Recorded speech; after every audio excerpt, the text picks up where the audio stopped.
നമ്മള് complex number ടോപ്പിക്കുകൾ വളരെ detail ആയിട്ട് ഡിസ്കസ് ചെയ്തു. ഇനി അതിന്റെ ഒരു ക്വസ്റ്റ്യൻ ആണ് ഇവിടെ നമ്മളോട് ചോദിക്കുന്നത്. ഇങ്ങനെ ഒരു കോംപ്ലക്സ് നമ്പറിന്റെ മോഡ് വാല്യൂ ആണ് കാണാൻ പറഞ്ഞിട്ട്. ഇവിടെ കോംപ്ലക്സ് നമ്പർ തന്നിട്ടുണ്ട്. ഇതിന്റെ ഓൾറേസ്റ്റ് 2024 തന്നിട്ടുണ്ട്. അപ്പൊ നമ്മളിവിടെ എന്തെടുക്കുന്നു? ആ കോംപ്ലക്സ് നമ്പർ മാത്രം എടുക്കുക. ബൈ √2 എന്ന് എഴുതി കഴിഞ്ഞാല് ഈ കോംപ്ലക്സ് നമ്പറിനെ നമുക്ക് എങ്ങനെ എഴുതാൻ പറ്റും? 1/√2 എന്ന് എഴുതാം. പ്ലസ് എന്ത് വരും? i/√2 എന്ന് എഴുതാം. ഇത് കുറച്ചുകൂടി സ്റ്റൈൽ ആയിട്ട് എഴുതി കഴിഞ്ഞാൽ 1/√2 പ്ലസ് എന്താണ് 1/√2 ഇൻറ്റു i എന്ന് എഴുതാൻ പറ്റും. ഇതാണ് അതിന്റെ എന്ത് റിയൽ പാർട്ട്, ഇതാണ് അതിന്റെ എന്ത് ഇമാജിനറി പാർട്ട്. അങ്ങനെയാണെങ്കിൽ ഈ കോംപ്ലക്സ് നമ്പറിന്റെ മോഡുലസ് എന്തായിരിക്കും? ഈ കോംപ്ലക്സ് നമ്പറിന്റെ മോഡുലസ് മോഡ് സെഡ് എന്ന് പറഞ്ഞാൽ എന്താ? Square root of real part square. അപ്പൊ എന്തൊരു 1/√2 സ്ക്വയർ. എന്തുകൊണ്ടാ? നമ്മളൊരു കോംപ്ലക്സ് നമ്പർ തന്ന zed is equal to x plus iy തന്നു കഴിഞ്ഞാല് മോഡ് സെഡ് എന്ന് പറഞ്ഞാൽ എന്തായിരുന്നു?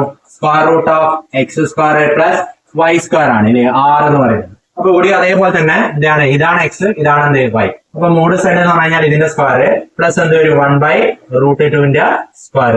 അപ്പൊ √2 സ്ക്വയർ എന്ന് പറഞ്ഞാൽ എന്ത് വരും? റൂട്ട് ക്യാൻസൽ ആവും, 1/2 വരും. ഇവിടെ എന്ത് വരും? 1/2 വരും. ഇനി നമുക്കറിയാം 1/2 കൂട്ടിക്കഴിഞ്ഞാൽ എന്താ പറയുക? 1 ആണ്. അപ്പൊ √1 എന്ന് പറഞ്ഞു കഴിഞ്ഞാൽ എന്താണ്? 1. നെഗറ്റീവ് 1 ഉണ്ട്, നെഗറ്റീവ് നമ്മൾ എടുത്തില്ല. 1 ലെങ്ത് ആയതുകൊണ്ട് പോസിറ്റീവ് 1 ആണ്. ഇനി അതേപോലെ തീറ്റ എന്ന് പറഞ്ഞാൽ എന്താ? ടാൻ ഇൻവേഴ്സ് ഓഫ് എന്ത് വരും? y/x ആണ്. ടാൻ ഇൻവേഴ്സ് ഓഫ് y/x എന്ന് പറഞ്ഞാൽ എന്ത് വരും? ടാൻ ഇൻവേഴ്സ് ഓഫ് എന്താണ്? 1/√2 ആണ് എന്ത്? x എന്ന് പറയുന്നത്, y എന്ന് പറയുന്നത്. ഇനി എന്താണ്? 1/√x എന്ന് പറഞ്ഞാലും എന്താണ്? 1/√2 ആണ്. ഓക്കെ, അപ്പൊ എന്ത് വരും? ടാൻ ഇൻവേഴ്സ് 1 എന്ന് വരും. ഇസ് ഈക്വൽ ടു എന്താ? ടാൻ ഇൻവേഴ്സ് 1 എന്ന് പറഞ്ഞാൽ എന്താണ്? π/4 ആണ്. അപ്പൊ നമുക്ക് എന്ത് കിട്ടി? തീറ്റയും കിട്ടി, ഇത് കിട്ടി, r അല്ലെ. അങ്ങനെയാണെങ്കിൽ ഇതിന്റെ പോളാർ ഫോം നമുക്ക് എഴുതാം. പോളാർ ഫോം എന്ന് പറഞ്ഞാൽ എന്താ? പോളാർ ഫോം സെഡ് എന്ന് പറഞ്ഞാൽ r e⁻θ ആണ് എഴുതാറ്. അപ്പൊ ഈ തന്ന സെഡിന്റെ പോളാർ ഫോം എന്ന് പറഞ്ഞാൽ r എന്താണ്? 1 ആണ്. e⁻i ഇൻറ്റു എന്ത് വരും? π/4 എന്ന് വരും. ഓക്കെ, അങ്ങനെയാണെങ്കിൽ നമുക്ക് എന്ത് ചെയ്യാൻ പറ്റും? ഇവിടെ എന്ത് ചെയ്യാൻ പറ്റും? സെഡ് എന്ന് പറഞ്ഞാൽ ആരാ? ഇതാണ്. അതിന്റെ റേസ് ടു വന്നിട്ട് 2024 ഉണ്ട്. അപ്പൊ എന്ത് വരും? 1 + i/√2 എന്ന് പറയുന്നതിന്റെ ഹോൾ റേസ് ടു 2024 എന്ന് പറയുന്നതിന് എങ്ങനെ എഴുതാൻ പറ്റും? 1 e⁻i π/4 the whole raise to 2024 എന്ന് എഴുതാൻ പറ്റൂലേ? ഇനി നമുക്ക് അറിയുന്ന ഒരു റിസൾട്ട് ഉണ്ട്. ആ റിസൾട്ടും കൂടി ഓർക്കുക. എന്താണ്? a⁻m the whole raise to n എന്ന് പറഞ്ഞാൽ a⁻mn ആണ്. ഓക്കെ, mn ആണ്. അങ്ങനെയാണെങ്കിൽ ഇതെന്ത് വരും?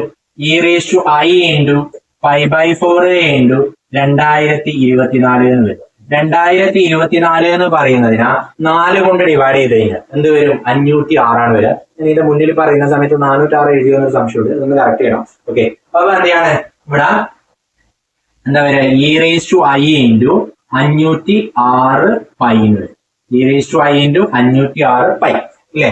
ഇതിനെ ഡിവൈഡ് ചെയ്ത് കഴിഞ്ഞാൽ 506 π എന്നാണ് വരും. അപ്പൊ നമ്മൾ പഠിച്ചിട്ടുണ്ട് e⁻iθ എന്ന് പറഞ്ഞാൽ എന്താ? cos θ പ്ലസ് i sin θ ആണ്. ഇതാണ് നമുക്ക് സെഡ് ആയിട്ട് കിട്ടിയത്, നമ്മുടെ സെഡ് റേസ് അല്ലെങ്കിൽ ഈ ഭാഗത്തുള്ള ഇതിങ്ങനെയാണ്. അപ്പൊ ഇതെന്താ വരിക? e⁻i ഇൻറ്റു 506 π എന്ന് പറഞ്ഞു കഴിഞ്ഞാൽ എന്താ വരിക? e⁻i ഇൻറ്റു 506 π എന്ന് പറഞ്ഞാൽ എന്ത് വരും? കോസ് ആ തീറ്റ എന്താണോ 506 π plus i into sine theta എന്താ? 506. ഇതൊന്നും കണ്ടിട്ട് നിങ്ങൾ പഠിക്കൊന്നും വേണ്ട. നമ്മളോട് കാണാൻ പറഞ്ഞിരിക്കുന്ന അതിന്റെ മോഡുലസാ കാണാൻ പറഞ്ഞിരിക്കുന്നത്. അപ്പൊ നമുക്ക് എന്ത് കാണണം? ഈ സാധനത്തിന്റെ മോഡുലസ് ആണ്. മോഡുലസ് ഓഫ് e⁻i 506 π കാണണം. ഓക്കെ, അങ്ങനെ കാണാൻ പറഞ്ഞു കഴിഞ്ഞാൽ എന്താ? ഇതാണ് ആ കോംപ്ലക്സ് നമ്പറിന്റെ എന്ത്? ഇപ്പൊ എക്സ്. ഇതാണ് ആ കോംപ്ലക്സ് നമ്പറിന്റെ എന്ത്? π. ഒരു കോംപ്ലക്സ് നമ്പറിന്റെ മോഡ് കാണാൻ പറഞ്ഞു കഴിഞ്ഞാൽ നമ്മൾ എന്താ ചെയ്യുക? Square root of x square plus y square ആണ്. അപ്പൊ ഇവിടെ എന്ത് വരും? സ്ക്വയർ റൂട്ട് ഓഫ് എന്ത് വരും? Cos square 506 π plus sine square 506 π. ഇനി നമ്മൾ പഠിച്ചിട്ടുണ്ട് ഐഡന്റിറ്റി. ഞാൻ കഴിഞ്ഞ ട്രിഗണോമെട്രിയുടെ ഭാഗം പറയുന്ന സമയത്ത് പഠിച്ചിട്ടുണ്ടായിരുന്നു. Sine square theta plus cos square theta. Theta ആണ്, റേഞ്ച് ആണ്. അപ്പൊ cos square theta plus sine square theta ആയാലും sine square plus cos square theta ആയാലും 1 ആണ് ആൻസർ. ഓക്കെ, അപ്പൊ ഇവിടെ എന്ത് വരും? √1. ഏതാ ആൻസർ എടുക്കുക? 1 ആണ്. ഓക്കെ, ആൻസർ ഇതാണ്. ഓക്കെ, ഇതാണ് ഇതിന്റെ ആൻസർ. ഓക്കെ, ഇതുപോലെയുള്ള ക്വസ്റ്റ്യൻസ് നമുക്ക് പ്രതീക്ഷിക്കാം. ഓക്കെ, അപ്പൊ ഇങ്ങനെ നമുക്ക് ആ കൺസെപ്റ്റുകൾ നല്ല വൃത്തിയായി പഠിക്കാം. നമുക്ക് എന്ത് ചെയ്യാം? പ്രീവിയസ് ക്വസ്റ്റ്യൻ പേപ്പർ അടുത്ത വീഡിയോയിൽ